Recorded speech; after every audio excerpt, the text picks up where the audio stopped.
We are live. What's going on, everyone? Chris from Pickdawgz.com here with your morning show.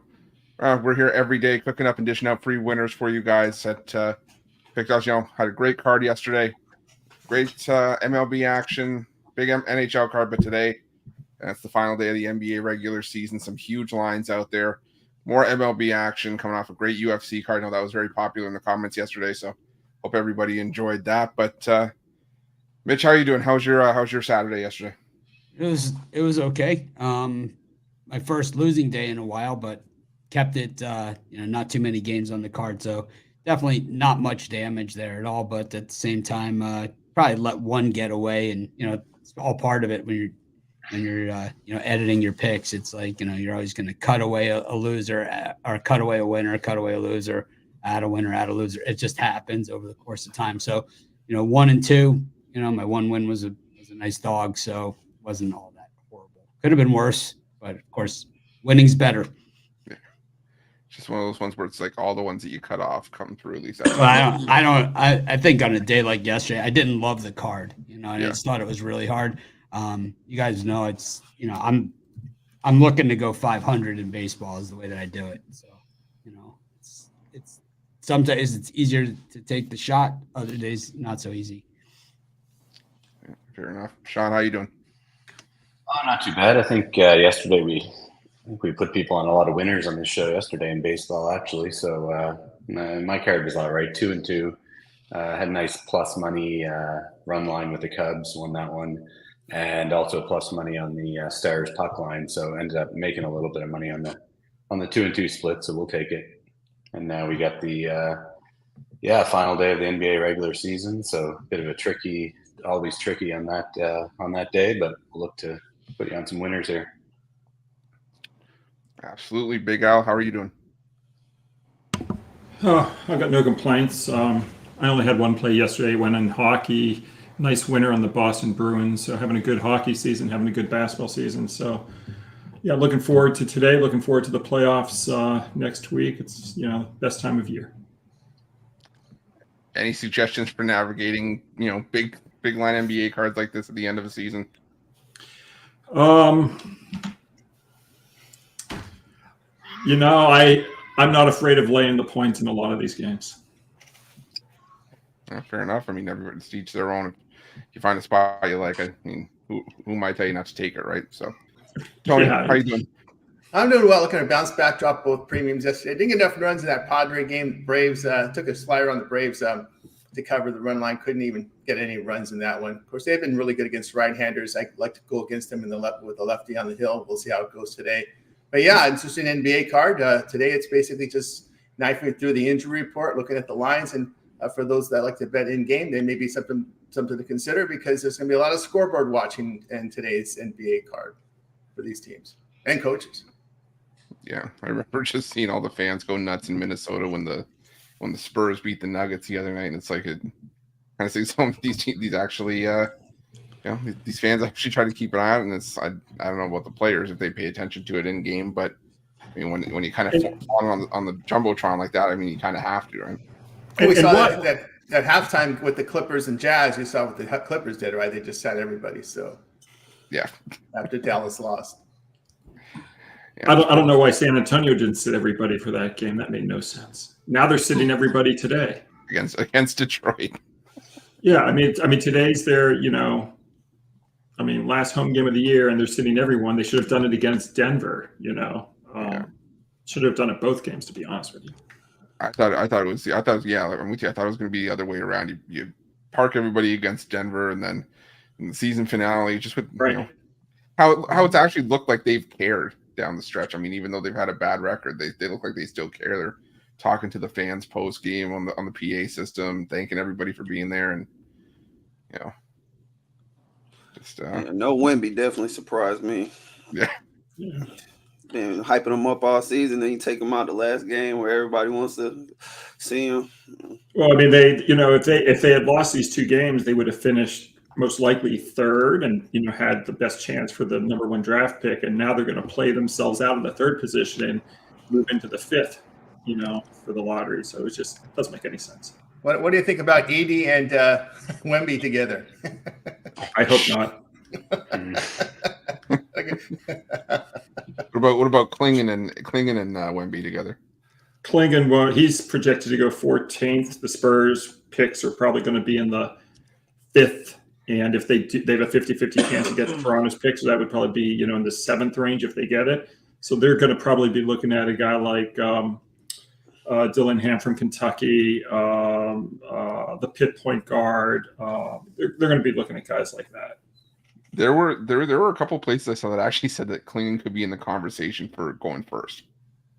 It's not me. I'm just, and there was. I mean, there's so much fluidity in this draft because there's no one great, So you'll see some draft people will rank one guy 12th and he might be 3rd, and another guy's ranking him mid. So I'm convinced those ranking guys just don't watch college basketball, and they hear something or they see something, and you get Scoot Henderson drafted, 2nd or 3rd overall. It's like these guys clearly have no clue when it comes to it, and it's like you see guys who are just absolute hustle guys that just leave it all out on the court, motor guys. And these guys just, they don't get any credit by the guys, when they're drafting. And that's how the Warriors end up with a Draymond Green. I mean, this is how it happens because these guys, they know nothing, man. I think the NBA has more bust outs in the first round than any other sport. I mean, we talk about NFL busts all the time. The NBA has got the most. And it's like in a draft like this, where there's not a clear top, where you don't have Carmelo Anthony, LeBron James, and Dwayne Wade, at the top of the draft, there's way more chances to bust out. This is the Anthony Bennett Nerlens draft is what's going on here. It could be that, but there could be, who knows, a Luka that goes 5th, right? I mean, you have no idea. Kobe, 9th. It's like this is that type of draft. They definitely overemphasize stuff like wingspan, speed, how high somebody jumps, instead of just looking at the talent, like Mitch said. So, I mean, I get it. This kid from Colorado, this guy can flat out play. He's a little bit raw. His brother, he's ranked number 1 in the rankings that I like the most. Yeah, I mean, this guy can play. He's a little raw though. I don't think he's going to be able to contribute all that much, out of the gate. I think the kid from Duke. Not Flipowski, the other guy. McLean, right? This guy's a stud. This guy's a beast, man. That if you have number 1, that's the guy, man. It's like clearly, man. He's the clear number 1 player. I mean, I don't even see how there's even a debate. Oh man, this is why I love college hoops. Who's better than him? Yeah. Who's got a bigger ceiling than him? He only played in 1 year. He was awesome. I want to see where he's projected. Just curious. Stephon Castle really shot up boards. Castle was 8th, I think. I see him. Now he's 11th. We only saw him in the system. Yeah. And that's a problem I have with him. Yeah. System QB. Kind of then you get into they've got McCain at 23rd. Yeah, steal. It's like a 15-year career, 11-time All-Star type thing. It's like, yeah, I think this is the most fluid NBA draft I've seen. Like you guys are saying, there's nothing been set in stone up to this point. But but again, he just declared. So it's like they haven't had a lot of room to move them around either. But it'll be exciting because of how fluid these players are. You're not going to know. Each team's going to have its own pet guy that they're going to want, and it'll make for an exciting draft night. Couldn't believe he was still on the board. Jovan, how's it going? Yeah, it was a miserable Saturday for me. Starting off with the Detroit game, because I had Detroit in the first game and the under. And in the 8th, when they had a 3-2 lead, pinch hitter comes up and, hits a dinger, sends it into extras. The over loses, and then the Tigers decide to collapse. So in the 12th. It was an error. It was an error. 3-run error. No, yeah, but that was just the icing on the cake. That pitcher was struggling. I mean, struggling. So, it is what it is, man. I watched that whole game.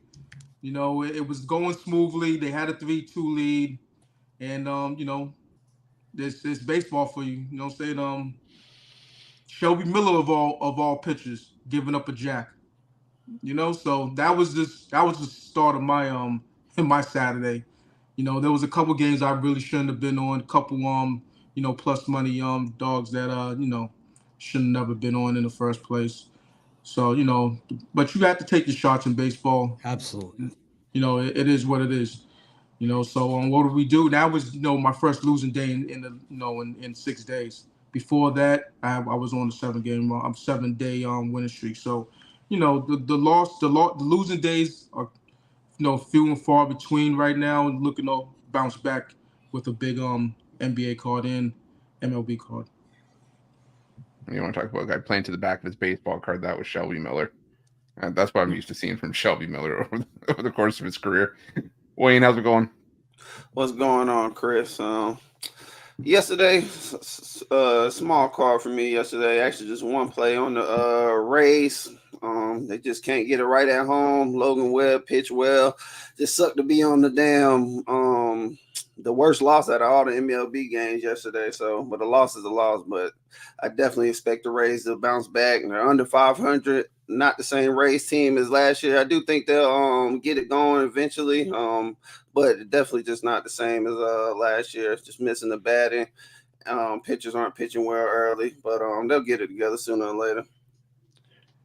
Yeah, I think I've talked about it here. We've all talked about it. Just that at one point, it was the pride and joy of this Tampa Bay team. That pitching rotation, that bullpen, it's just been,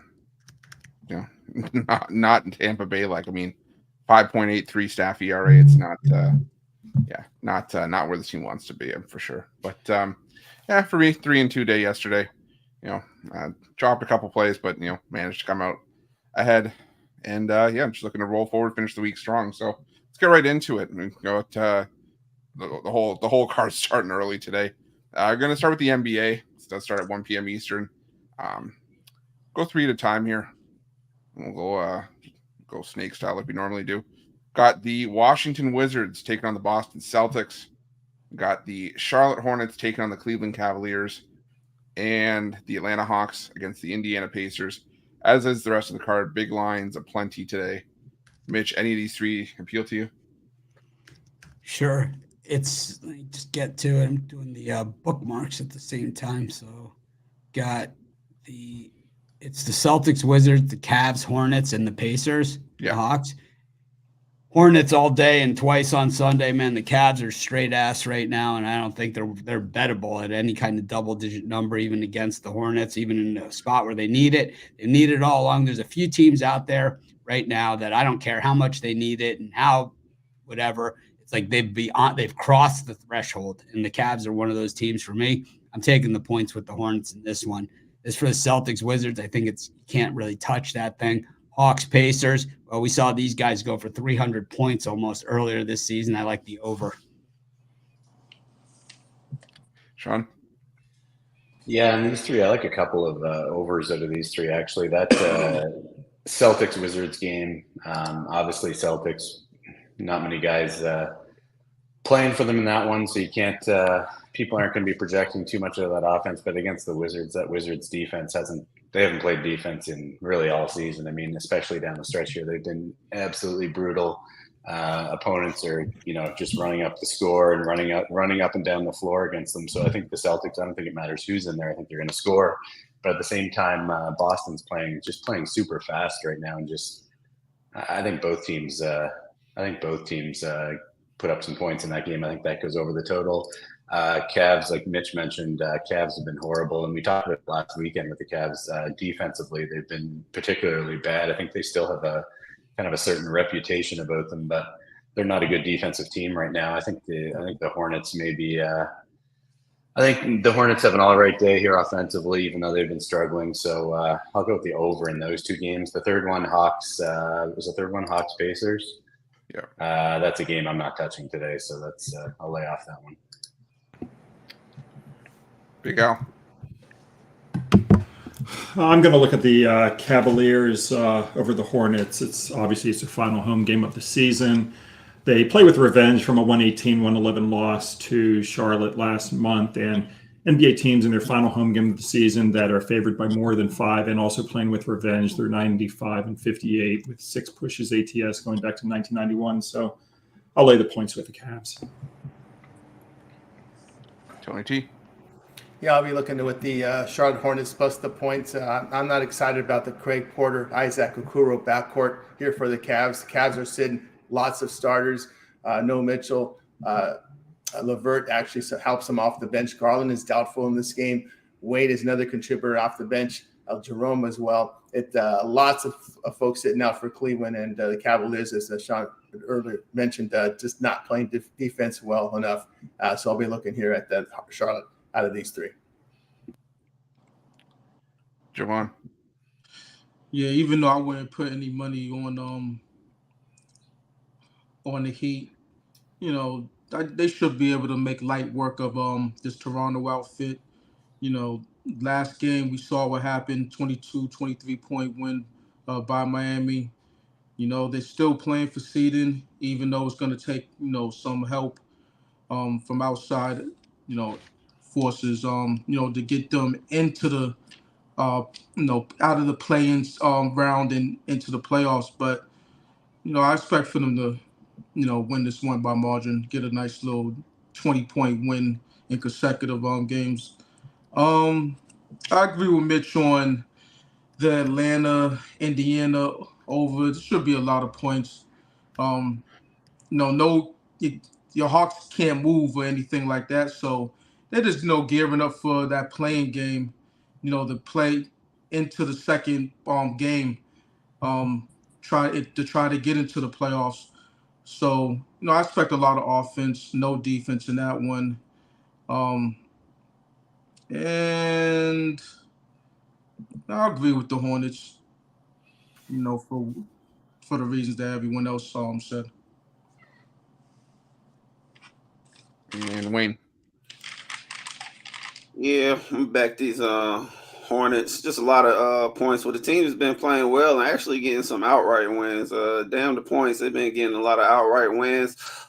Brandon Miller has been an unsung hero for this Hornets team. Every time you write them out, this guy continues the ball. Got a good core. Just catching the Cleveland, just playing bad basketball right now. Cleveland, if they don't get their threes rolling, they're pretty one-dimensional. They bank on their defense, and they haven't been playing no defense lately, so it's just hard to back them. In the Wizards, Boston, I kind of feel the same way. I kind of feel like the Wizards got a great chance to win this outright. Of course, I'm going to take the points. But Wizards been playing with a broken-up lineup like this all year. Boston has a great bench, and these guys will come out here and fight and play together, but they've been losing some games outright. It just hasn't looked like the same Boston's team coming in the stretch. I know they'll get it together for the playoffs, but you're giving me a points with a Wizard team who's been playing good on the road pretty much all season when it comes to just them actually being able to cover. They cover on the road. They play a lot better offense and a little bit of defense on the road. I'm going to take them 9 points with the Wizards.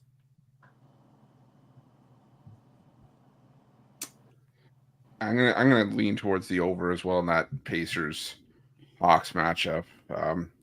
My concern with a lot of these big favorites, the ones that I still have something to play for, is that it's sort of just win by any means necessary. You're not worried about like style points or anything like that, and nothing would stop the Hawks maybe sneaking in the back door and losing by 11 or 12 against the Pacers.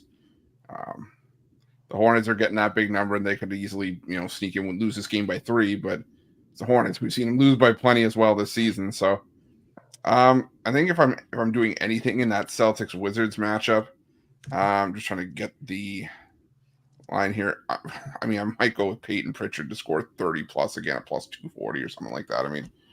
Last time the whole lineup was, I think he went off for like 31 or 32. He's probably going to be the only guy that does anything of note here in terms of big point numbers.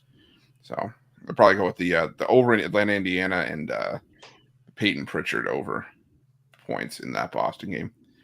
But move on to the next time. So I've got the Raptors taking on the Heat. You got the Chicago Bulls taking on the New York Knicks, and the Milwaukee Bucks taking on the Orlando Magic. Wayne, start with you in this one. I'm with Jovan on the Heat. Just a much better team. You know, the Raptors been shut it down 50 games ago, and they just don't look good. It's not a backable team.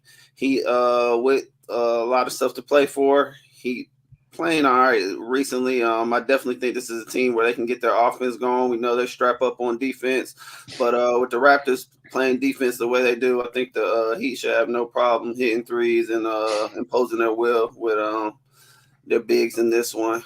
And I'm ride with my Orlando Magic. I just think that this team has been pushing to show that they're a playoff team off season. I don't think they let it go here. Oh, they let it go like a month ago, man. This team's ass. They've tried. They have let it go a month ago. This team looks like a bunch of young players not used to playing an 82-game schedule that looks out on their feet, man. They look like a boxer that's out on their feet in the championship rounds, man. I'll say that they won't win another game, including this one, all the way through the playoffs. They're done.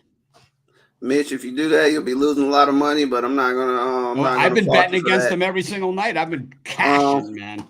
Yeah, without Franz Wagner, but Franz is bad. Oh, he's the difference maker. He's way better than Lillard, and Giannis, and all those guys. You're kidding yourself, man. Is Giannis even playing in this game? Of course he is.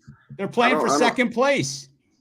No, he's not playing in this game. And Damon Lillard is game time decision as well. This team is scared, Mitch. They're scared. They don't want to be in that second place position. So the Magic don't want to be in the playoffs, man. They just keep losing and losing and losing. They're free falling, man. They've had a bad stretch, and I'm not going to sit here and disagree with you on that. Man. Bad This is a 33 win team a year ago.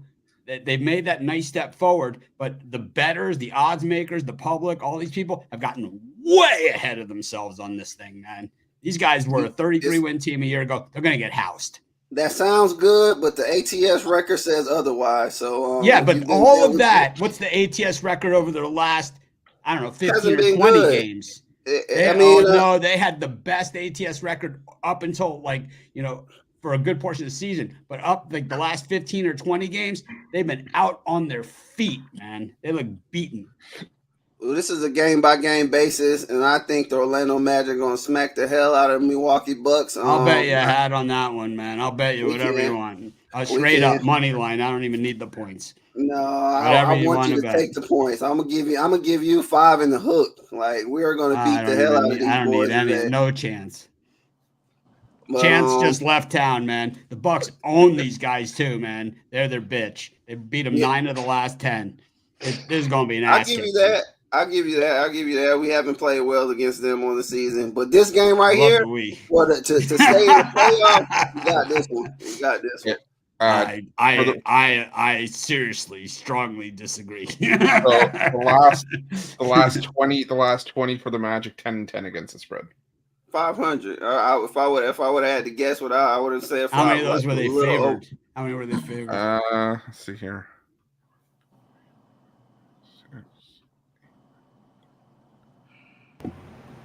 14. I think they failed to cover 8 of 11. I think exactly. Mitch, you can have fun betting with one of these softest teams in the league. Oh no, the Bucks are ass. The Bucks are terrible. They're terrible. No one's faded the Bucks more than I have. Believe me, I'm the guy who money lined the Heat every game last year against them in the playoffs, right? No, but the thing is that in this one, I'll go Jay because I'm working on the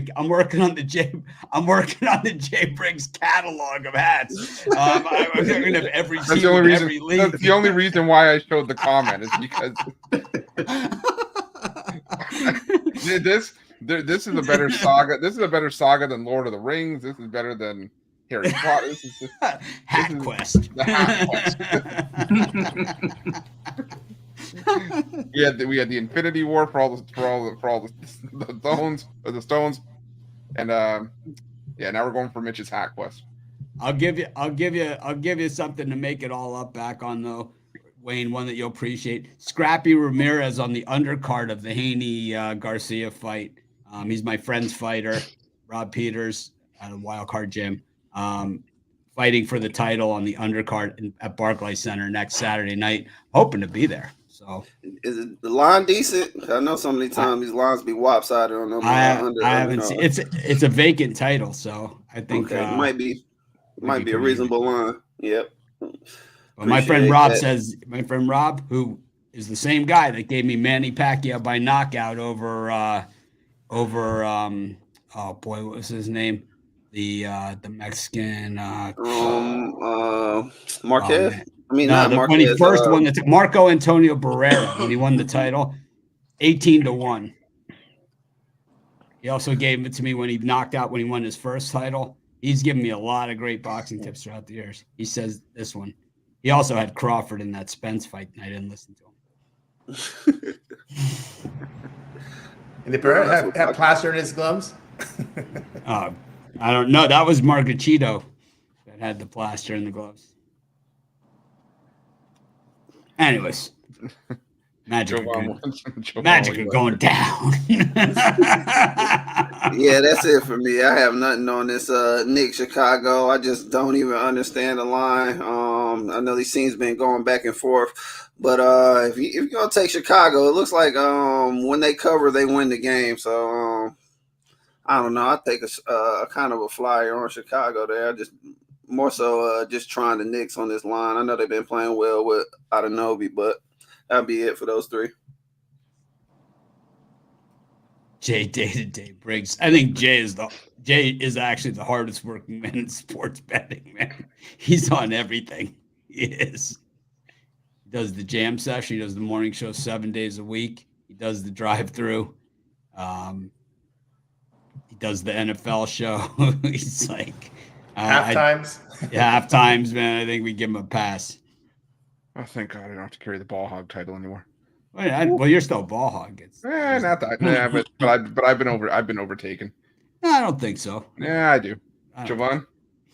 Yeah, I already said the Heat. I'm on the Bucks. With the points. I'll take the points in that scenario. I don't care if Giannis isn't on the court. He wasn't on the court a couple days ago when these two teams played. And they just run roughshod over them no matter who they're bringing out there. So I don't like the way Orlando has been playing.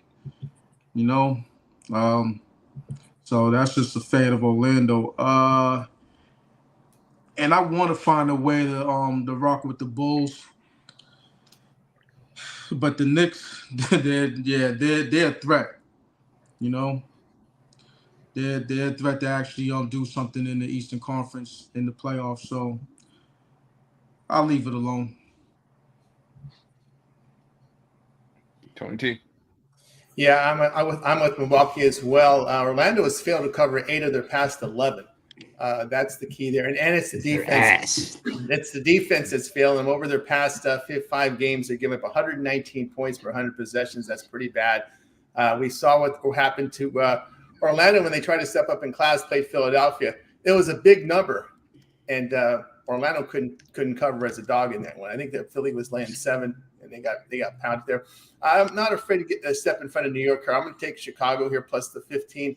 The reserves look pretty good in that game against Washington. I know it was Washington, but they played pretty hard in that game.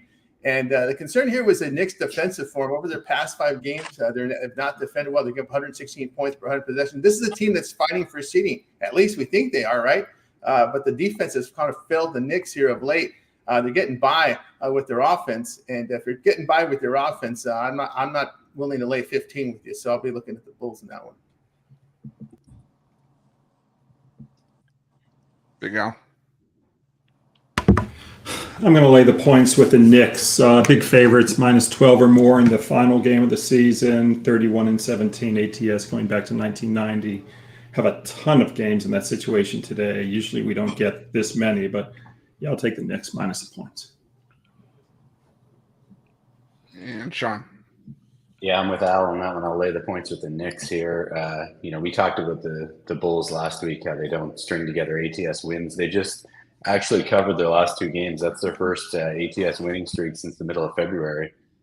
But you look at them here off an upset win on the road. They're a long-term loser off consecutive road wins. They're 34-45. They lost 79, 3-6 against the spread the last 3 seasons in that situation. So easy fade of the Bulls here. We'll go with the Knicks.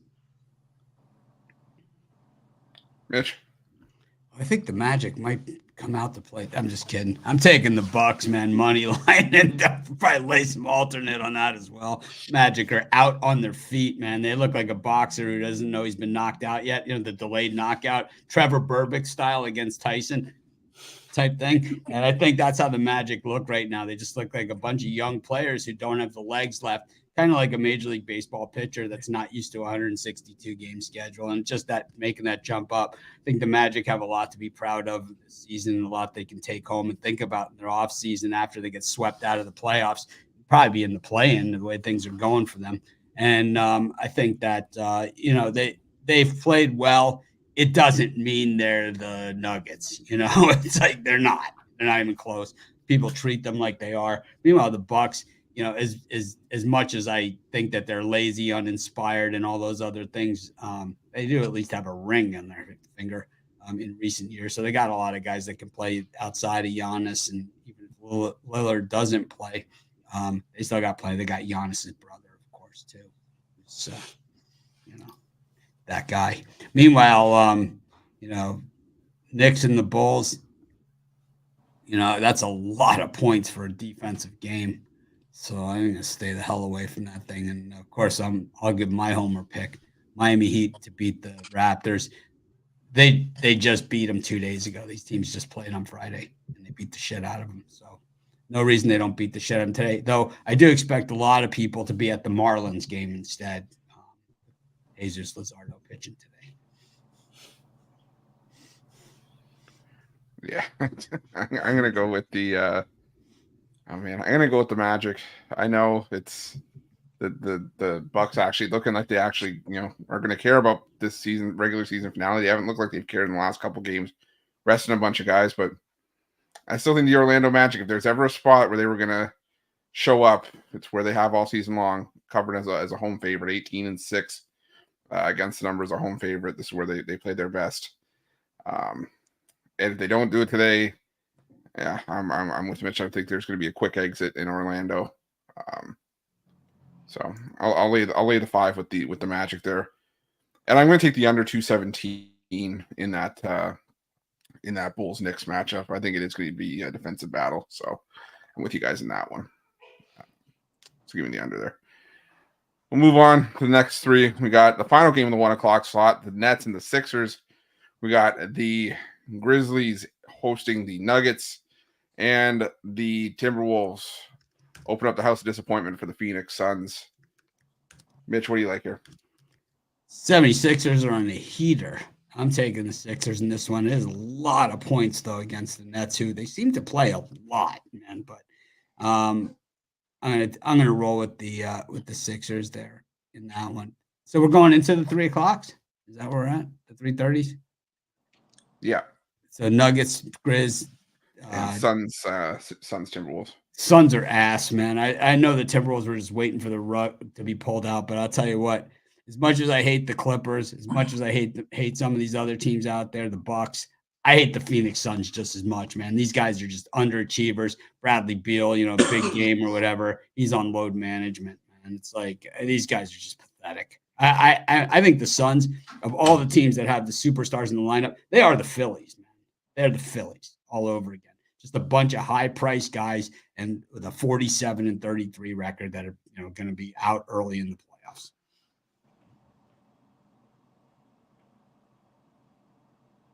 That's all I'm going to say about that. Gonna leave it at that. Sean, what do you like here? These 3, I like the Sixers. I'll lay the points with the Sixers here. The Nets win for it there against the Knicks a couple nights ago. Just ended up falling short. They just don't have the offensive production to keep up. And you look at the Sixers, yeah, like Mitch said, they're just on a run here. Offense is rolling. I don't see the Nets keeping up. Nets are like the Bulls. They don't cover consecutive games. You'd have to go back to February 29th and March 2nd was the last time they covered consecutive spreads. So I'll fade them off that close game against the Knicks 2 nights ago. Lay the points with the Sixers. And Big Al. Well, I mean, I wish I knew if Jokic was going to play, but I'm going to take Denver minus the points. Denver off that shocking loss to San Antonio. Memphis off a narrow loss, but they covered the spread against the Lakers, losing by just 3. And you take a look at how defending champs do as road favorites of 2 or more points. If they're off a loss, their opponent's off an ATS win. The defending champs have gone 58-32 ATS.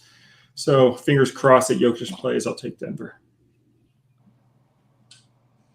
And Tony T. Yeah, I'll be on the Memphis Grizzlies. The entire starting lineup for Denver is questionable. Denver needs a lot to happen. They'll be scoreboard watching. They cannot improve their seed if Minnesota and OKC win their games, which leads me to the next game. I'm going to like Minnesota on that side. So I see Denver pretty much sitting guys today.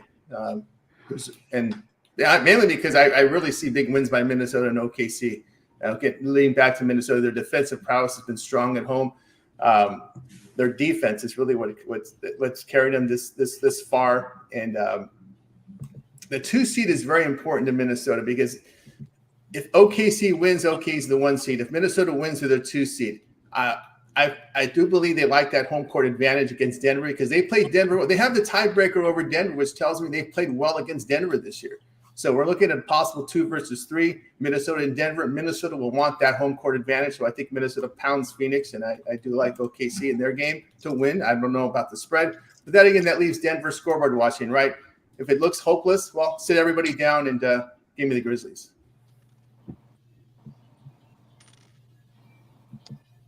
Jovan.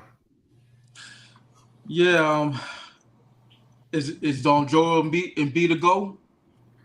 Let's see. If he is, then no, I'm all over him. That's the only reason why it wasn't a premium pick. Yeah, I see you listed as questionable still. Yeah, I'm just gonna check one other source. Let me see if I. He had tweaked his knee last game. He came back, I believe, because he tweaked it like in the second quarter. Ended up playing like 32 minutes. So yeah, I mean, if he's a go, then I'm all over the Sixers. Without him, I wouldn't touch it. The scenario with the number 1 seed and, however it falls in the Western Conference, it's not a given that the Timberwolves are going to win that game. I'm not going to give an opinion on the game, but, Denver should, put out their starters at least to start the game and then see how it goes. If it's a battle over in Minnesota, then Denver's probably going to continue to play, so I don't see the Suns laying down because they get the 6th seed, so that's going to be a hotly contested matchup over there. So, and I believe that the Nuggets, they need the 2nd seed. They want that home court advantage going into the first 2 rounds of this this playoff run. So, they let it slip last game in the 4th quarter, straight collapse. Should have never happened. I think, they should be focused in this one. And Wayne.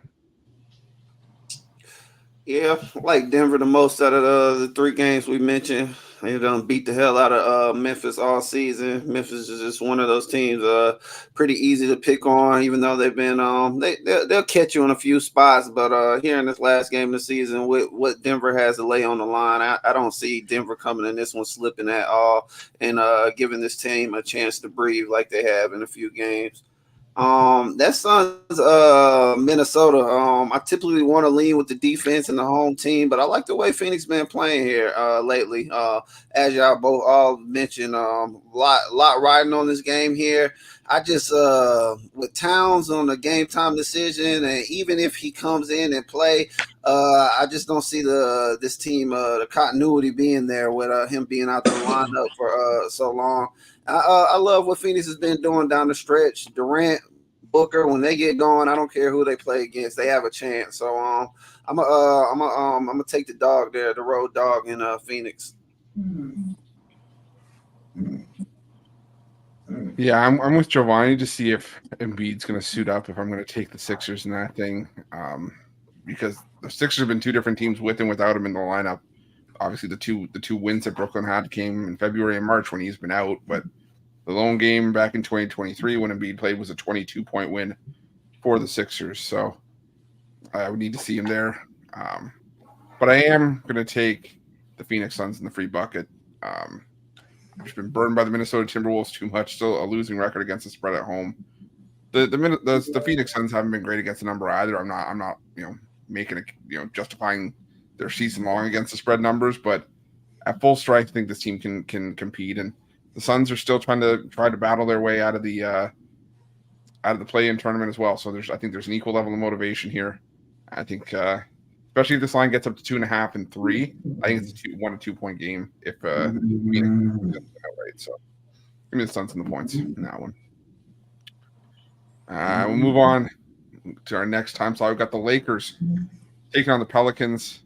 The Mavs catching 19 against the Oklahoma City Thunder. And the Detroit Pistons taking on the San Antonio Spurs. Wayne, what do you like here? I like the Pellies. I like the way they've been playing. I like the 3-point threat. I like that they match up with the Lakers inside. I like what they have playing for. This Lakers team, I've been saying all season, pretty flukish. They're we made it to the playoffs. LeBron's made it to the playoffs this many times in a row type team. LeBron is more concerned about getting his son on his team to make a legacy move like that than he is winning a playoff game or getting a championship. I like this Pelicans core. Like I said, I love when they strap up defensively. They are the way stronger defensive team. I'll lay it with the Pelicans in that one.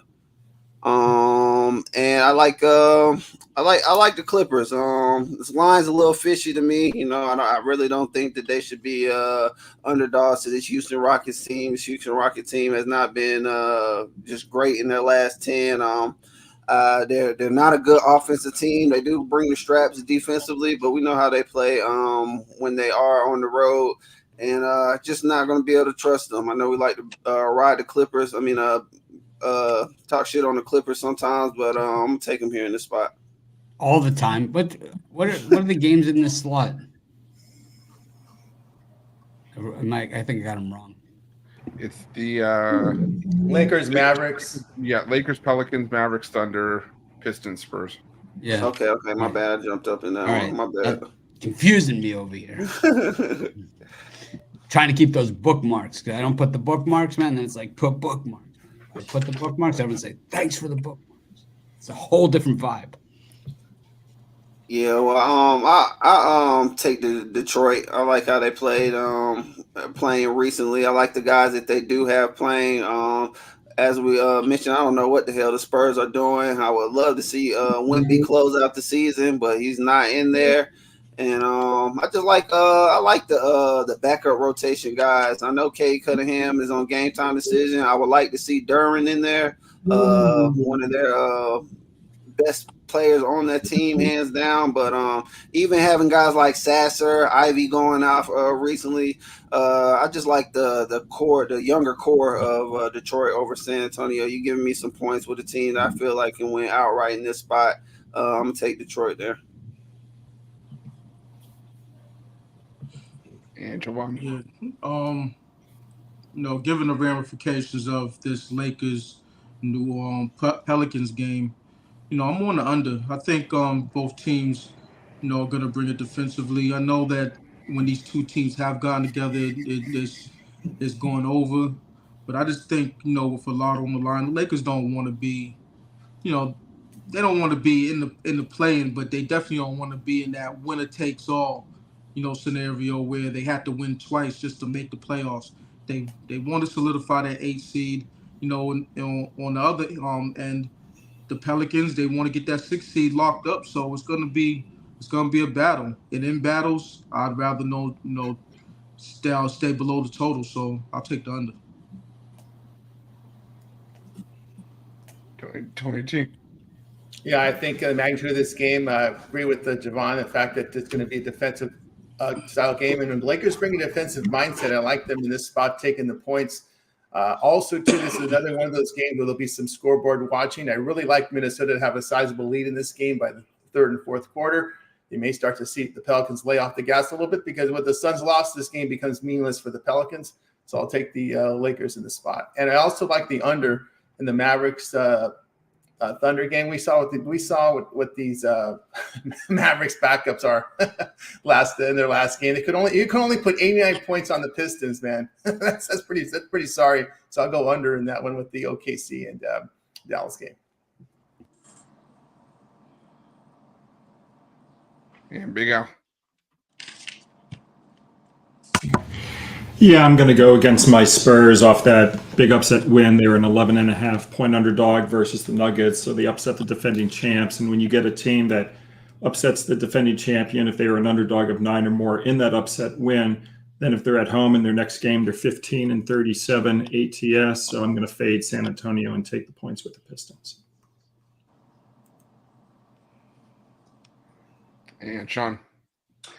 I really like the over in that Pistons-Spurs game. So, we're looking at the total around 215. Last time they met, it was up high 230s, got to 238 was the final score got to in that game. Obviously, not the same players playing here. None of the starters really in this game, but the way the Spurs are playing right now, I mean, you look at their last 8 games, 4 of their last 8 opponents have gotten off over 100 shot attempts. 7 of those 8 got off 92 or more. I think they can drag Detroit into a bit of a track meet here. I don't see much defense being played. I'll grab the over in that game. Yeah, Mitch.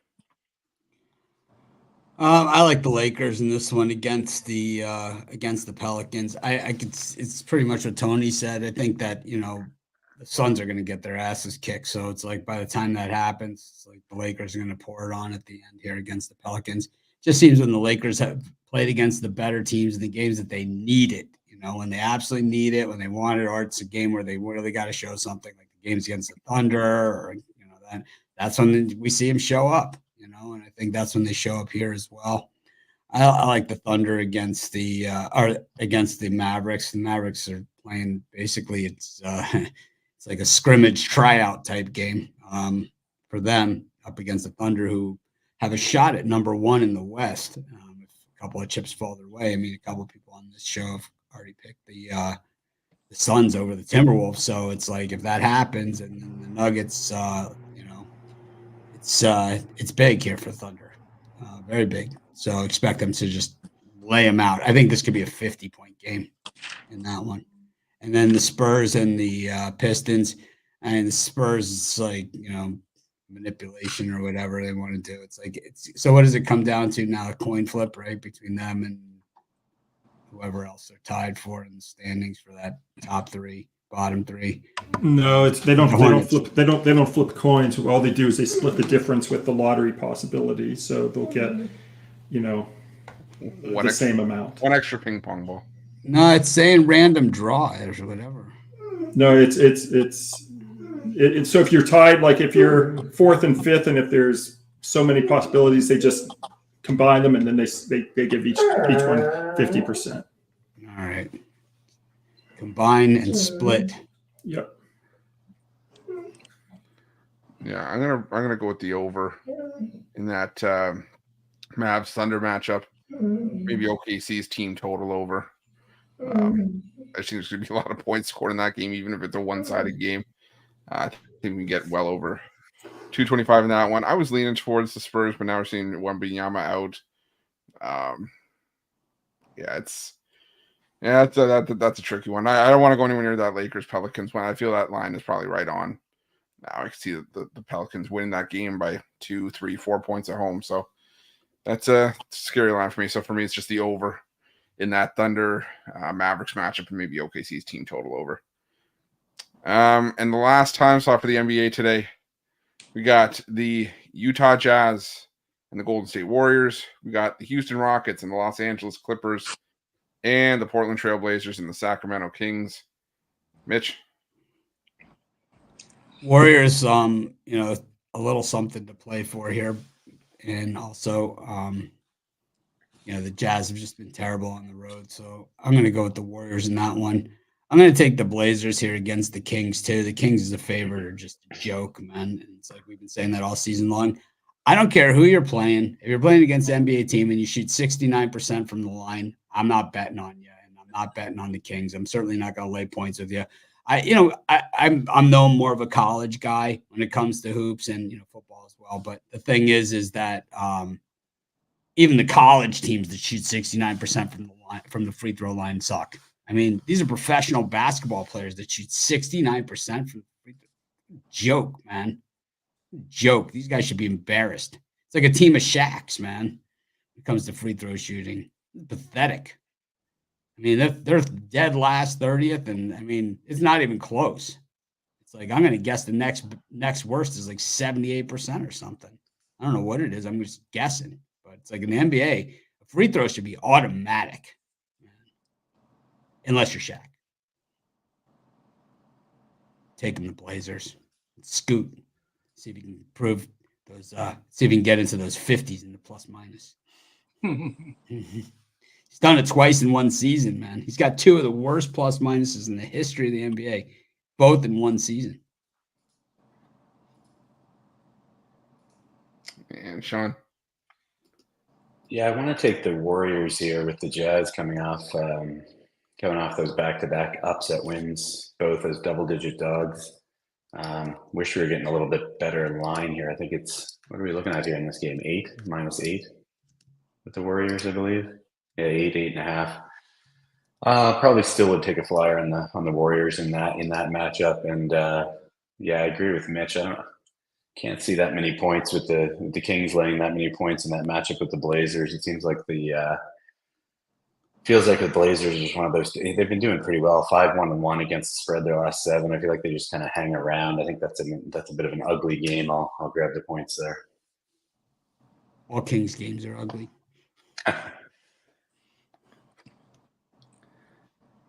Big Al. Yeah, it's. I'm going to just stay away from the Utah Golden State game because Steve Kerr is basically saying they're going to mail it in. He's fine with playing, 2 playing round games, and he's not even going to try to get up to the 7-8 slot. So, going to avoid that game. I'm going to take Sacramento. As I mentioned earlier, big favorites do well in the final game of the season when they're -12 or higher, 31-17. Sacramento plays with revenge from a loss to Portland. And also, as I mentioned earlier, teams playing their final home game favored by 5.5 or more with revenge, 95-58. So I'll lay the 16.5. And I've got a hop. My dog needs me. So I'll see you guys next week. All right. Thanks, Al, for coming on. Appreciate Thanks, it. guys. Good luck to you. And Tony T. Yeah, I'll look at the Rockets in this spot. They have a shot at finishing at 500. I like them better if they had a shot at a winning record, but I just don't trust the Clippers in this spot. This is a total mail-in situation for them. I know they got reserves, a pretty good bench, but still, I don't expect to see a lot from the starters, even if they play. Matter of fact, if some of the starters are showing they're going to play, you may just see them at 50, just not giving much effort at all. So that might be a better scenario for the Houston Rockets, having the starters play for the Clippers. So I'll look at the Rockets in that spot. Yeah, that's a stay away game for me because on the other side, Van Fleet's not playing, and Brooks isn't playing. So yeah, that's a stay away for me. Even with Steve Kerr chirping that he's not gonna play guys or whatever, I still want to roll with the Warriors for some reason. This is run roughshod over the Jazz. So I think it might even be a scenario where their backups could do something against them if it pans out that Steph doesn't play, Klay Thompson doesn't play, guys like that. And I'm not laying any significant amount of points with the Kings. It's just not doing it. I don't care who's on the other side, if it's the G League, whatever. This Kings team, they shoot way too many threes to my liking.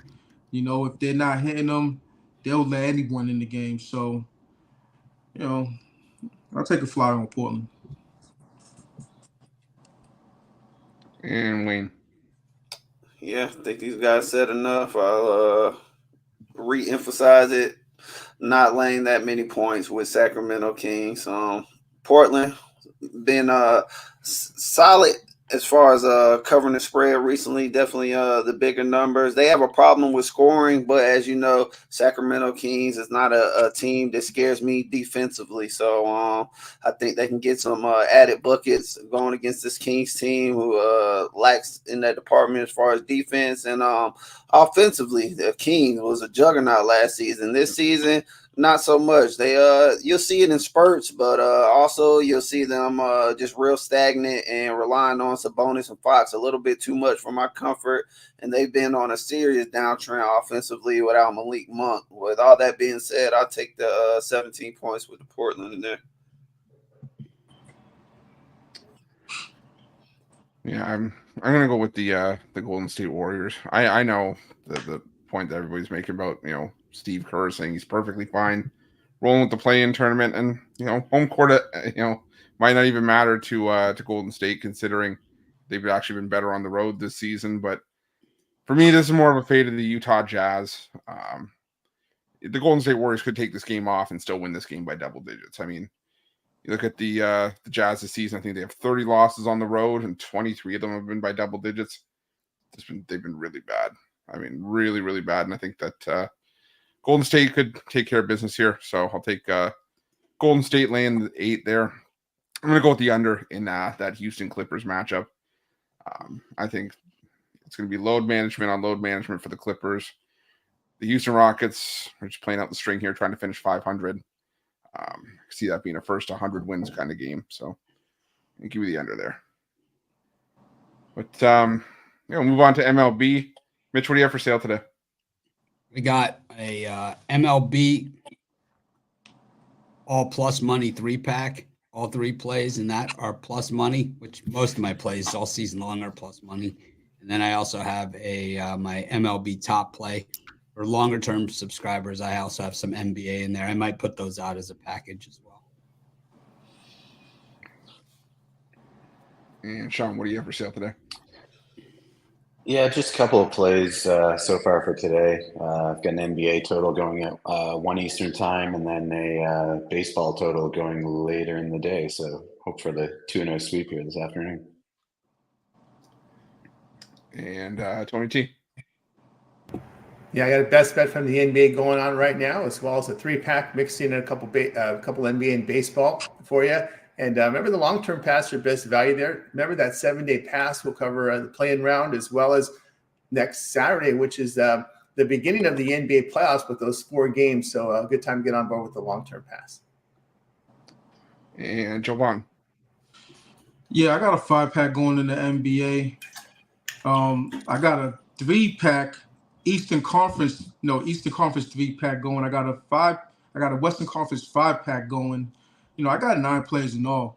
I usually do good on the last game of the season. I'm confident that I'll have another successful last game of the season, for the NBA again. Once you know who's playing, who's not playing, you get a little good pathway of saying what's going to happen.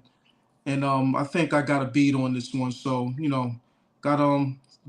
might want to jump on something long term just to catch everything as far as that goes. And I'll have I have a money line 3-pack in the NBA, and I have a just like how Mitch said he has a plus money 3-pack in MLB. I also have a plus money 3-pack. It's not titled that way, but and I don't even have it up yet, but I'll have it up momentarily. So it could be titled that way. It could be, but I'm not gonna. I'll put my little spin on it. What do you have for sale? Have my best bet in the NBA. Looking to smack that today, and I have a 3-pack in the NBA. 4 plays all in the NBA. 1 in the MLB. I do have 1 more in the MLB, but I don't have it up. That'll be my best bet, and I'll have that up for you guys shortly. extra MLB for my long-term subscribers. So people are getting my 3-day, 7-day, and monthly. You'll have an extra play in MLB, and it is $1. That's already up. So. All right. I got a 3-pack from Major League Baseball. Got my $19 MLB pickoff play. And I got a 3-pack for the NBA as well. So jump on that one of those. And also make sure you jump on one of the long-term passes. Pair any of us up. Part of that multi-capper promotion. You know, can't go wrong. Everybody's starting to heat up. MLB is going to be getting in full swing. And getting some of the best out there. And you're going to get it for a great price. So definitely make sure you check that out. But move on to MLB. Starting a little bit later than the NBA today, but still full card of action. Start off at Fenway with the Angels visiting the Red Sox. We got the Orioles hosting the Brewers and the Phillies hosting the Pirates. Mitch, what do you like in these three? I think for that Angels Red Sox, definitely one of the tougher games of the series because you got Bayo going. I know, Jay's probably loving on that, on Bayo. But, the Red Sox, like we talked about yesterday, just not a very good team this year. Angels certainly playing the better overall baseball. So for me, that game is just a very, very tough one.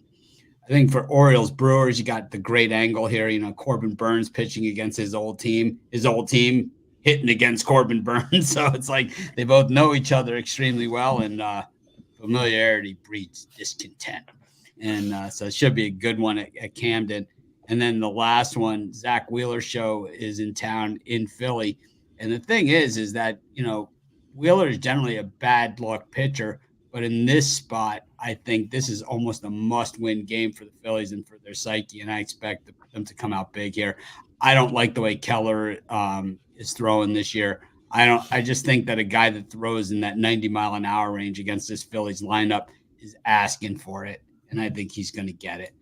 I'm gonna take Phillies lay probably 2.5, 3.5 in this thing. Sean, what do you like here in these three?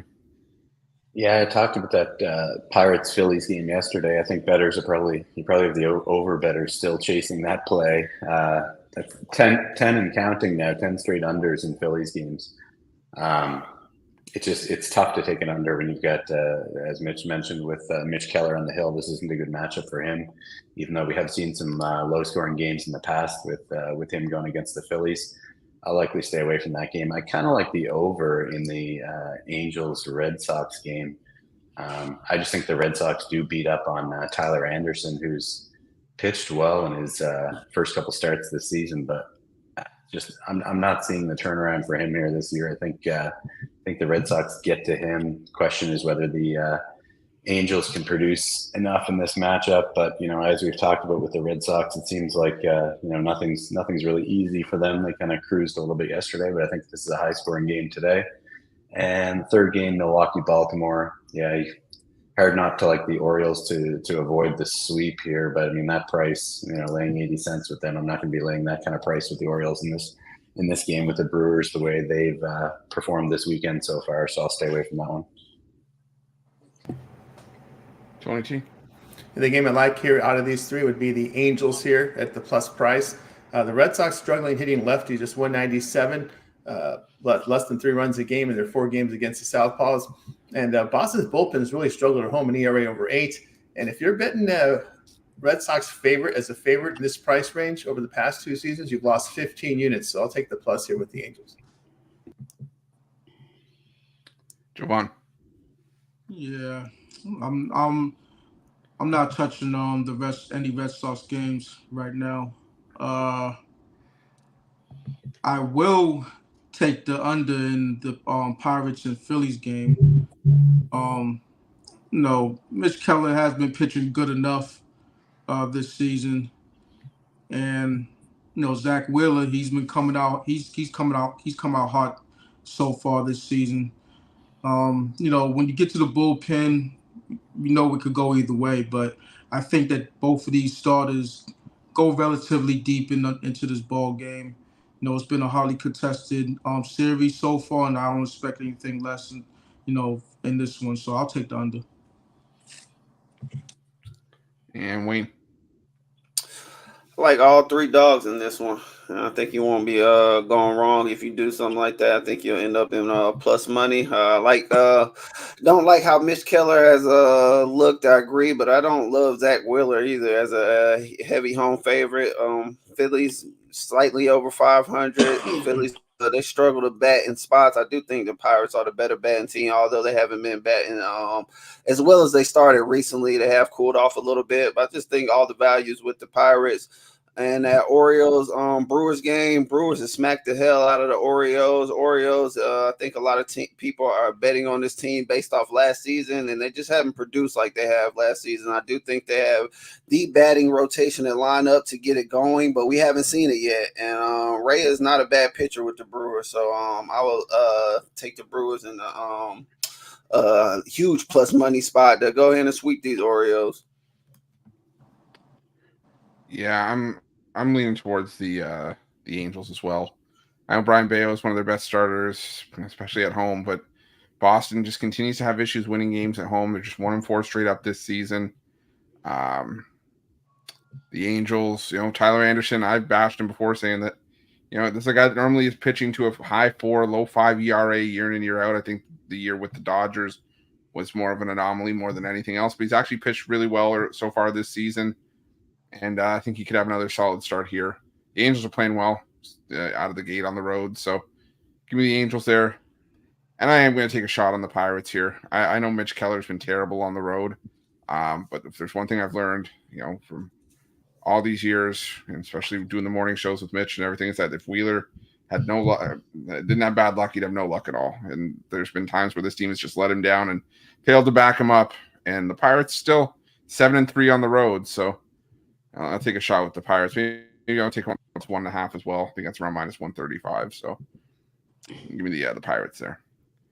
But, I think one of the things that you have to remember about Wheeler and the no luck at all and all that other kind of situation is that any pitcher that pitches out of the number 1 spot is never going to have the luck that a pitcher that pitches out of the 4 or 5 spot. That's why you can see guys that have like a 5 ERA still have like an 11-2 record out of the 4 or 5 spot.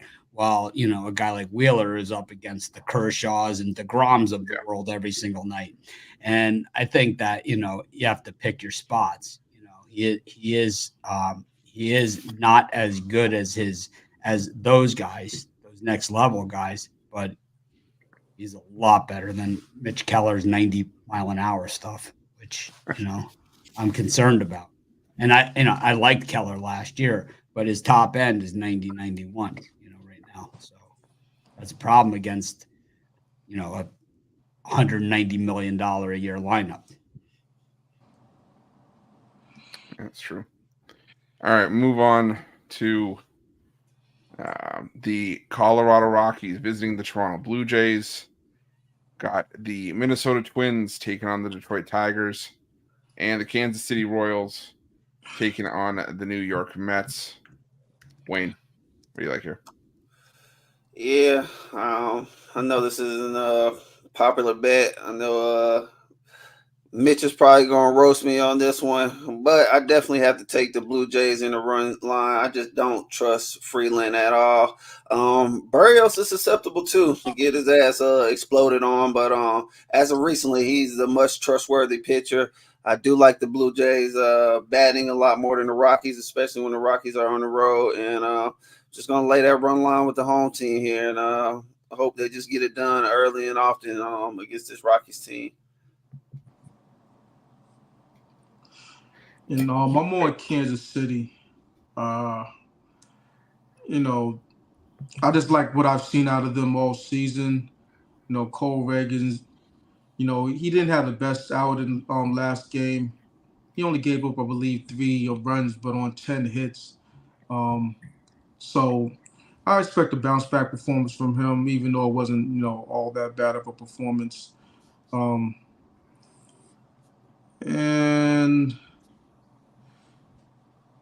I don't know that Detroit series,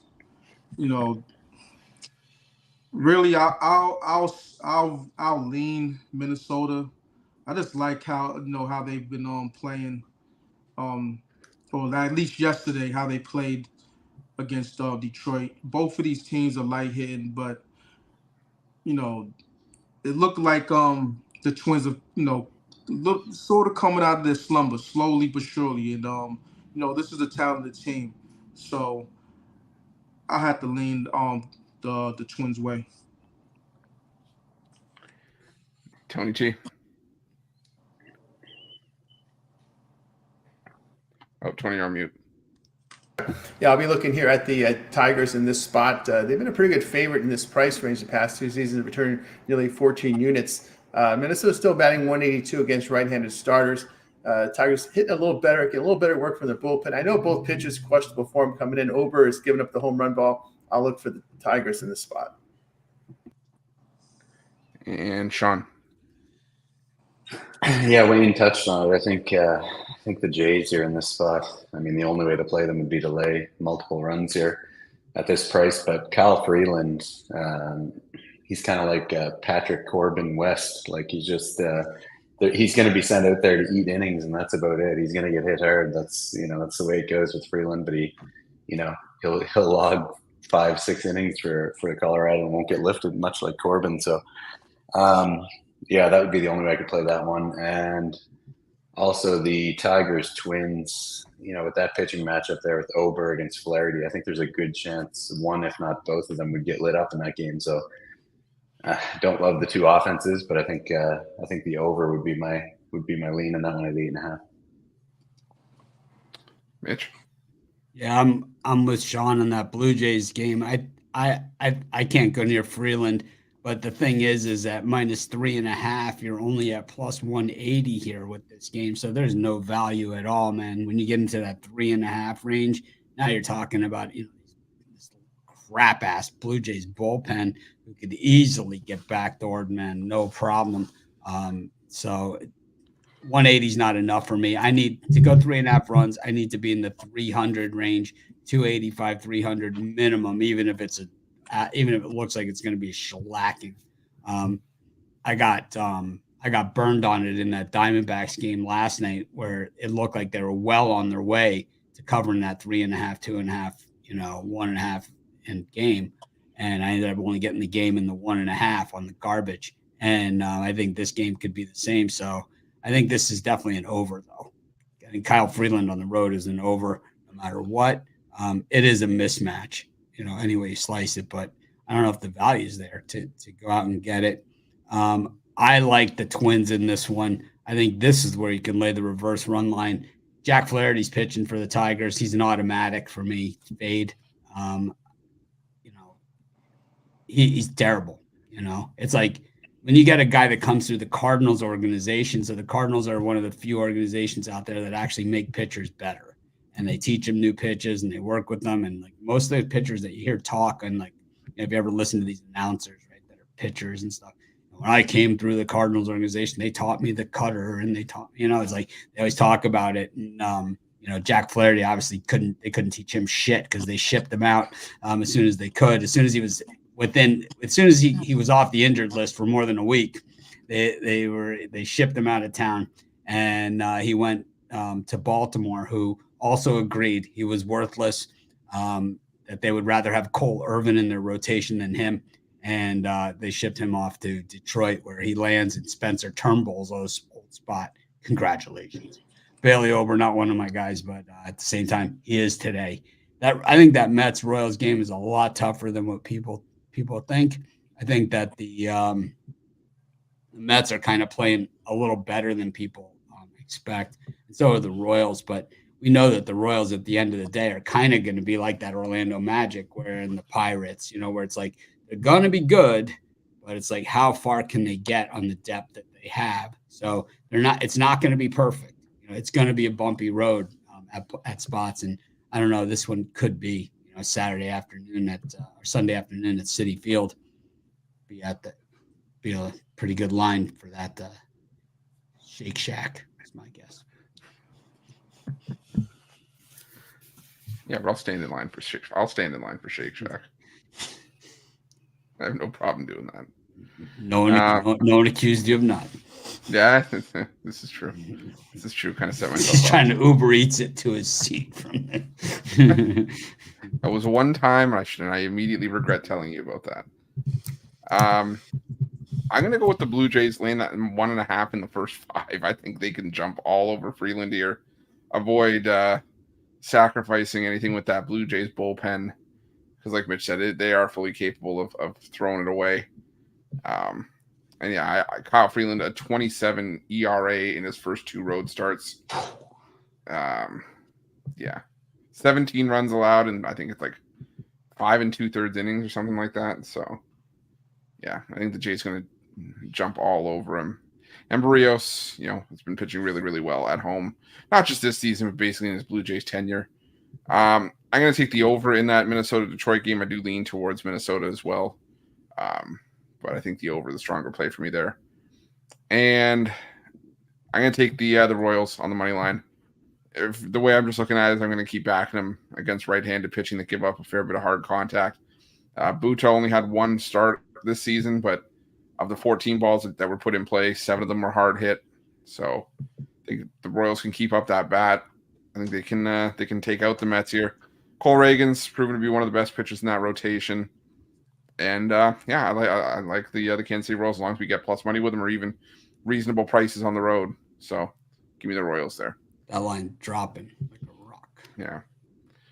We'll move to the rest of the 140 slot. We got the Giants taking on the Rays, the Yankees taking on the Guardians.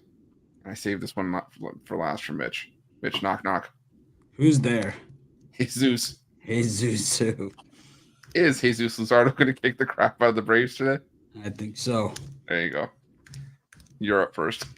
Yeah, I think it is the Jesus Luzardo show today in Miami. Charlie Morton is a notoriously slow starter, as is most of the as is most of the Braves pitching staff. They start the season notoriously slow. They do. Max Fried, the year they won the World Series, his ERA was around 6 at the All-Star break. Charlie Morton, really generally a very, very slow starter of the season. I expect the Marlins to tee off on them today. The Marlins bats are waking up. We saw it yesterday off of Chris Sale where they just lit him up like a Christmas tree at plus big money against the minus 245 favorite or whatever he was. And Luzardo, we know he's got better stuff than what we've seen from him so far. Remember last year, I expect him to come up big here at home and probably go 5-6 shutout inning type game against this Braves lineup, which is really, really hitting the ball well. I like the Marlins in this one, and I think Marlins first 5 as well. I just think that the Marlins aren't nearly as bad as their record, so you got to jump in there like we did yesterday and grab that value. I think at the other side, at some of these other games, I think, Blake Snell, he used to be on the Rays, and once again, big line mover in this one, but I don't care. I like the Giants in this spot, and I like the Guardians against the Yankees as well. The Guardians have early game tomorrow in Boston, so expect them to make quick work of the Yankees in this one.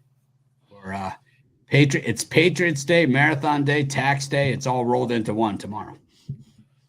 11:10 a.m. Eastern time start at Fenway Park. We might get to the games by then on our morning show if we start by 10:30. Sean? Yeah, it's all about the price in that Marlins game. You look, the Braves lost yesterday. The Braves chasers are going to be out here today, coming right back with them in this spot. So we're getting plus 130 or better with the Marlins with Luzardo going against Charlie Morton. That's a closer pitching matchup than what the price is reflecting here. I think the Marlins end up taking this series and take this game today. I like the Guardians a little bit in that other game as well. Logan Allen, I think he's coming off a rough start, but I think he's a good young pitcher. I think he bounces back. In this one against the Yanks. Nestor Cortez, it's kind of the opposite. He's coming off a really good start, 8 innings, 2 hits, shutout against the Marlins there at home earlier this week. But I think he falls back here in this game. I like the Guardians in that one. And what was the third? The Giants and the Rays. Yeah, the Rays have been disappointing so far here this year. And like we talked about yesterday, I don't know. The Giants are a tough team to figure out for me. I feel like they've got a lot of good hitters, but they don't tend to produce. They produced yesterday. Will they today? I don't know. I'll lay off that one. And Tony G. Yeah, these games, I like the Giants and Rays over. I mean, Blake Snell can barely go 5 innings for you. What is he going to do in his first start of the season? Go 2? So this is going to No, he pitched already. He pitched. This is his second. Oh, that's pitch. right. Against the Nationals, yeah. That's right. He had one. That's right. But He went 3 strong.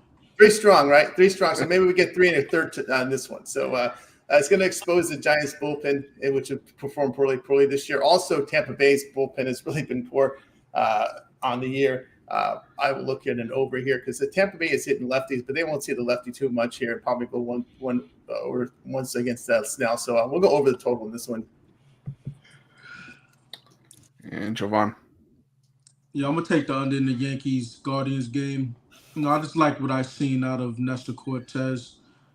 I mean, early in the season, this is how I look at pitchers. If they come out the gate hot, you gotta ride them until they falter, because you're gonna see pitchers with a low ERA in the first, I don't know, let's say 7, 8 to 10 starts, and he's come out the gates well enough for me, to say that he's gonna have another quality start. Logan Allen coming off, a subpar performance, he should be able to bounce back, So I think it's gonna be like one of those 4-3 type of games.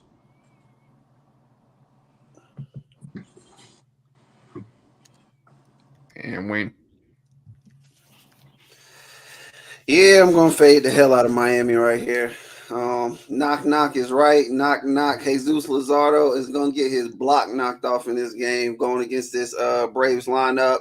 Miami, if you caught him yesterday, that was the game to catch him. Atlanta 4-0 on the season, coming off a loss. I definitely think they bounce back. I typically like to take Charlie Morton at home. 4-0 coming off a loss. Come on. Hey, Seriously, man.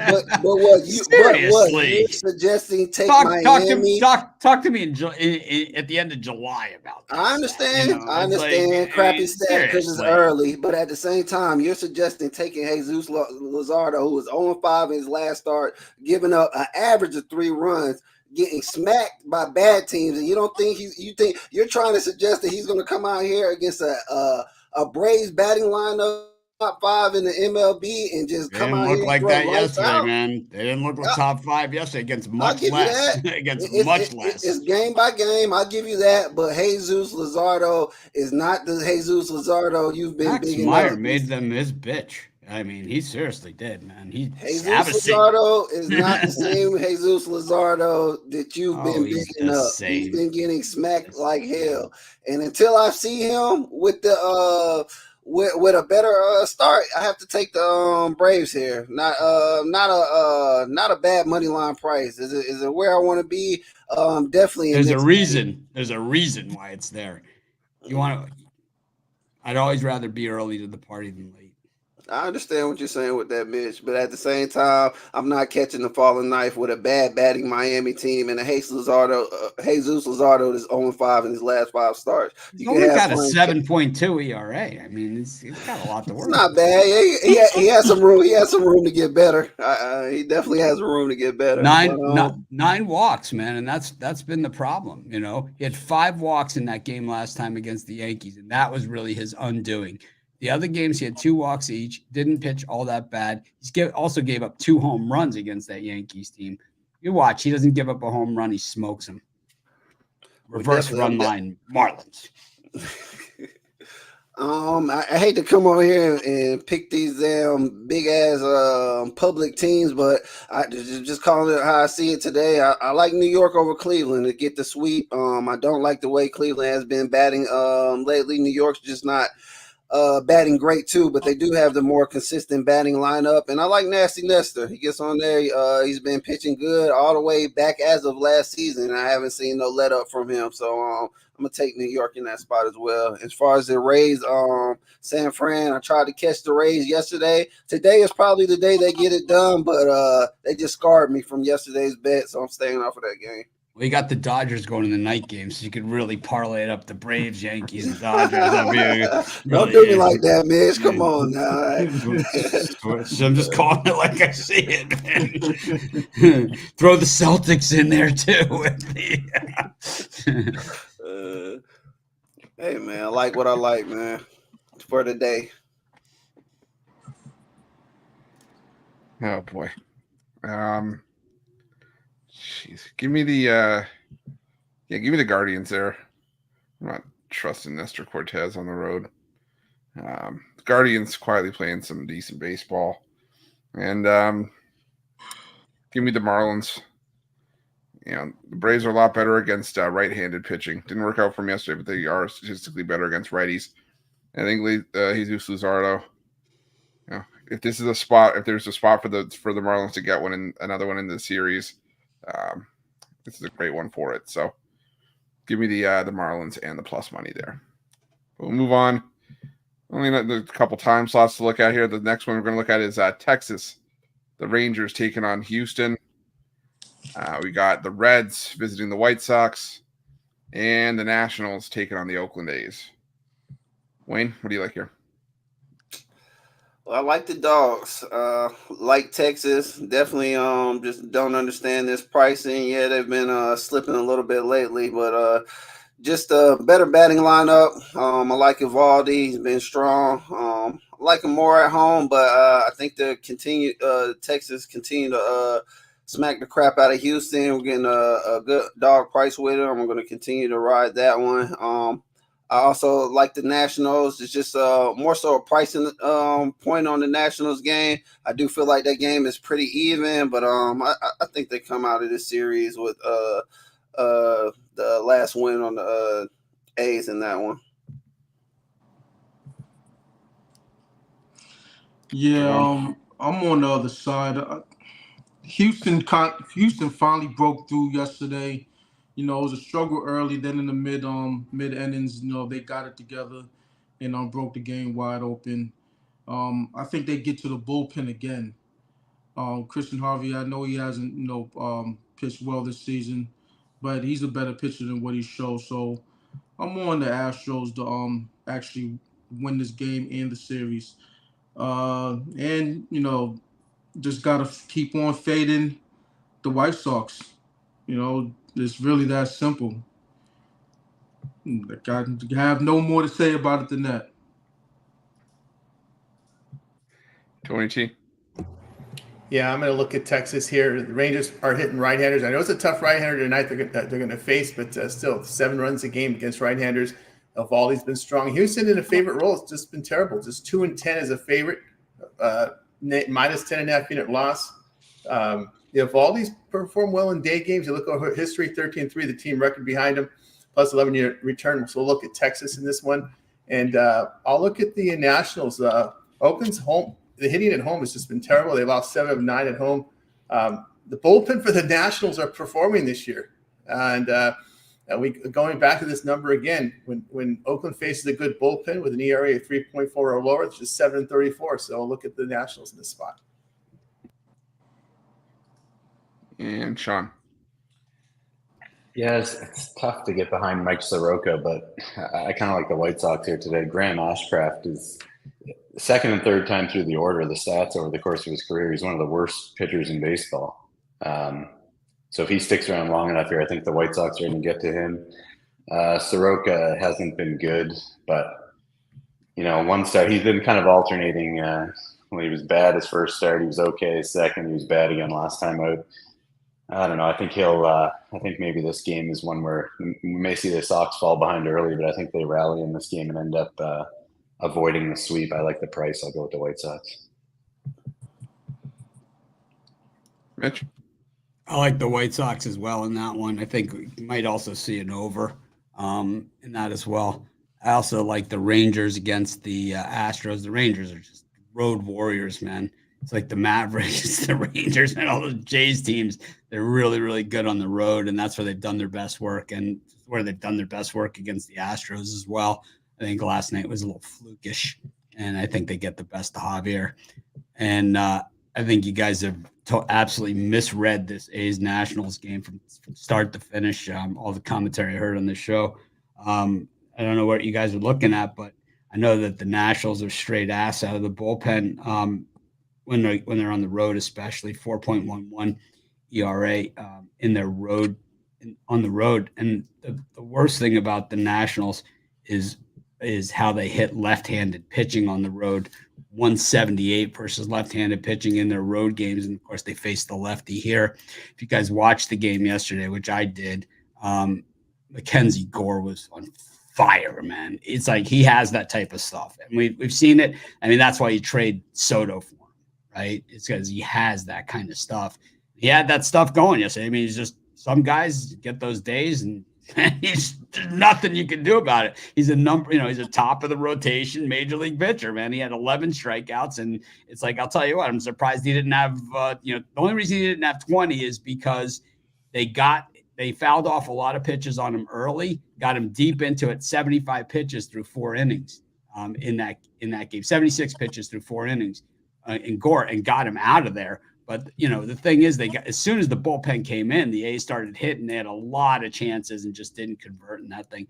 The game was super close, and the Nationals' runs were pretty much they were choppy too. It wasn't like a very well played game. I think the A's get revenge in this one. They've been playing pretty well, and they're the type of team, they're not going to win them all, but you got to find your spots, and I think this is one of them. I hear you on that left-handed pitching, but Alex Wood, are you serious? Is that the left-handed pitcher we're scared of? As far as like taking a dog in this spot? Well, you got Trevor Williams on the other side of it, who's comes into this game with stellar stats this season, which I like to fade bad pitchers with really good stats coming in. So he's got a 2.61 ERA this season. This guy's a 5 ERA guy. He's got to get to the back of his baseball card somewhere. And I think this is a logical spot, I think when you look at Ray Brown putting up this stat here, I mean, this is just someone that doesn't understand baseball. 0-1 with an 8.03 ERA. It really doesn't matter. Number one, starting pitcher record wins and losses is the dumbest stat in all of sports outside of relief pitcher ERA. I think those are the two stats that you take and you throw out the window. Reliever ERA, because inherited runners do not count against their ERA. So a guy could come in, the bases are loaded, he gives up a single, 3 runs, even with the 2 outs. He gets the next guy on a pop out or on a foul tip, and that's a 0.0 for him, for a reliever. Meanwhile, starting pitchers, like we talked about Zach Wheeler, who I love to rag on all the time, he's got a 1.9 ERA or something, and the guy can't buy a win. But you've got other guys that have, really high ERAs that will get a lot of wins. And that's just where they are in the rotation. And it has a lot to do with the pitcher that you're facing. So I know Alex Wood is a stiff. I'm certainly not going to sit here and, call it the Alex Wood show like we did with Faulkner the other day. But really, when you look at that 8 ERA that he has coming in, right, he's got 3 starts actually this season, not 1. He's got an 0-1 record, but his first start was against the Guardians, where he gave up 6 runs in 3.3 1/3 innings. Since then, he gave up 3 against the Red Sox, and that game was home, and the Red Sox were on fire on the road. And then the other one, 4 innings pitched, 5 hits, 3 walks, 2 earned runs, and a bomb against the Rangers at Texas, man. I don't think it's that bad, man, in a game that the A's won. I think he's more than serviceable here. I think you guys are wrong. Yeah. Oh, they're bumps. Don't get me wrong. Yeah, they're both bumps. Yeah. And Oakland's minus 130 today too. So that's right. Value play. A bargain at that price. With Wood. Absolute steal. I've almost talked myself into betting it. You know what? Reverse run line. Why not? Playing 2.5. Why not? Actually, you know what the thing is though? There actually is a real trend on this game. Let me find it. Hang on a second. there is like a real trend about this run line in this game, and it's that the Nationals are like ass in these spots. Let's see. It's just like the betting tools. Yeah, of course. The betting tools say that Washington's been ass at home. They've been pretty big dogs over the past couple of years. where is it? A's. Nothing here. A's covering the run line following a loss 6 in a row. Up against Trevor Williams. I'll take my chances.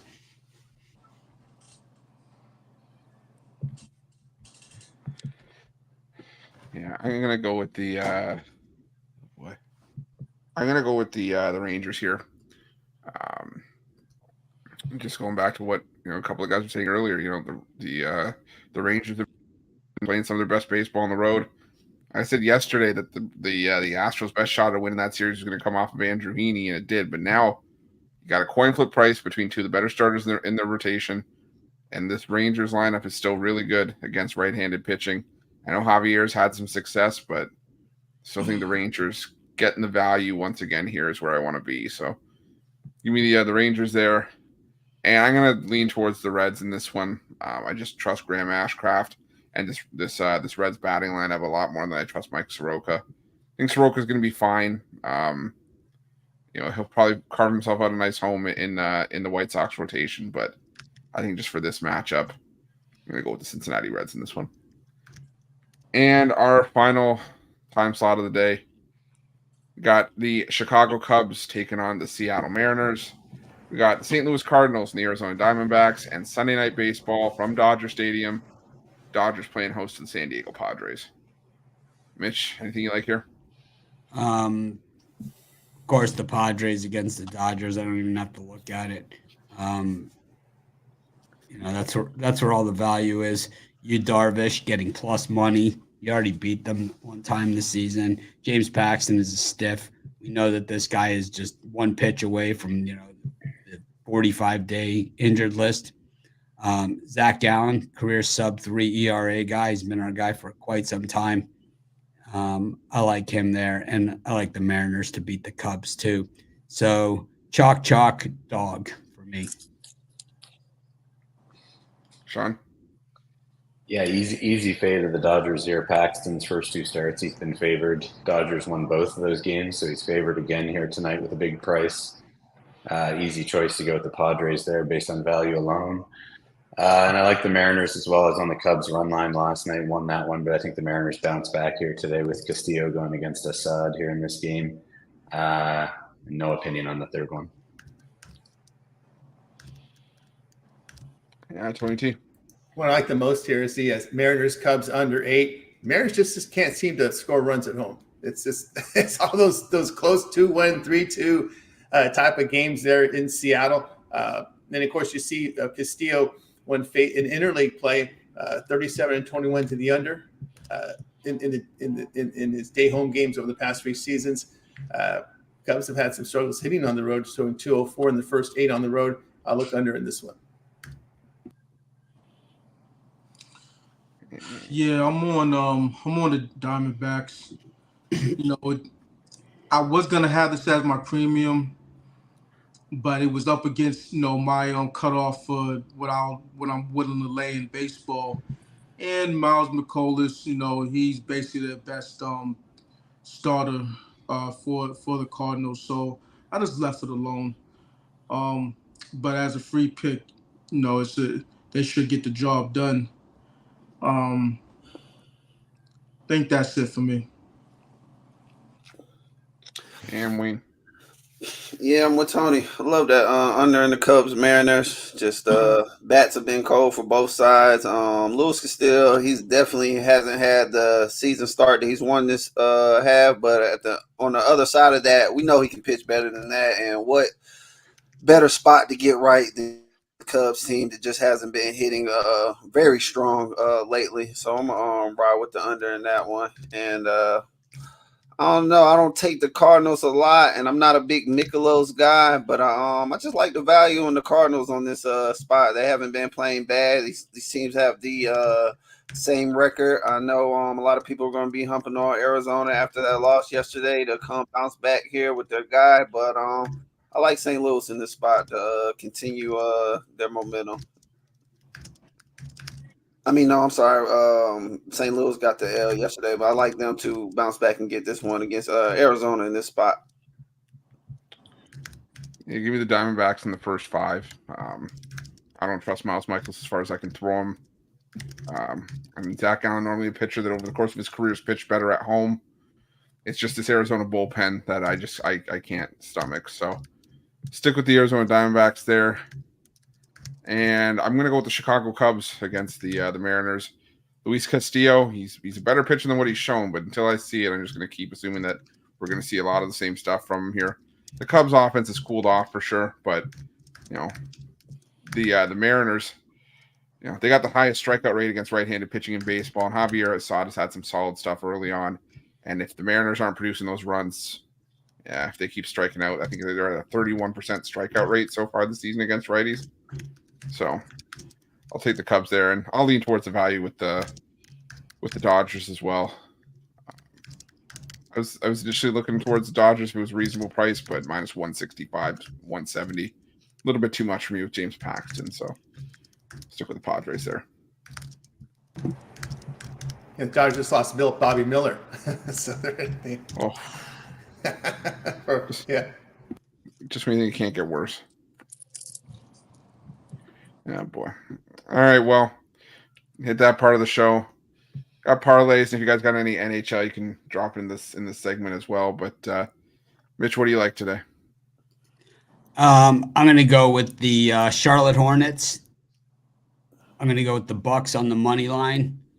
I'm going to take the Marlins on the money line as my parlay. I also want to put a bet in on Colin Morikawa to win the Masters plus 325. He's a shot back playing in the final group. The last 9 of the last 10 champions have come from the final group. So plus 325 in that final group. Pretty good value. It's not necessarily the guy who's been in the lead. They've come from the final group. So that's the thing. This guy's cold-blooded, man. 2-time major champion. Sean, what do you like here for your parlay? Or do you have one? Yeah, sure. First, I'll mention a hockey play as well. I like the Blackhawks plus the goal and a half here today, getting a plus money return on that against the Hurricanes. I think everyone's going to be all over the Hurricanes in that game just based on the way those two teams have been playing. And, Carolina's playing for positioning at the top of the Eastern Conference, but I think Chicago in their home finale here, they show up and at least put up a fight in that one. For a parlay, I'll just go with 2 dogs in baseball. I'll go with the Marlins and the White Sox for a nice return. And Tony T. Yeah, the parlay like a spread here with Lakers and Grizzlies and Cubs Mariners under. Jovan. Yeah, Bucks spread, Sixers, and Lakers, New Orleans under. And Wayne. I'm going to go with Charlotte Hornets, spread, Washington Wizards, spread, and go over here and get y'all baseball that I like. Going to take that first game. We'll go Pittsburgh-Pirates. Oh, Mitch Keller. All right, I will go with the Cincinnati Reds. Take the Cleveland Guardians and the Los Angeles Angels. All right, I think that's it. Covered. Took us an hour and 43 to get through the 2 biggest cards of the day. And one of the last big card we'll have for the NBA this season. Thank all the cappers for joining me. And we'll see you guys bright and early tomorrow morning. I'm sure I'll have a lot of stuff to hash out over the NBA and some Major League Baseball action as well. So, everyone have a good day. Good luck. I'll be wearing many hats. The man of many hats.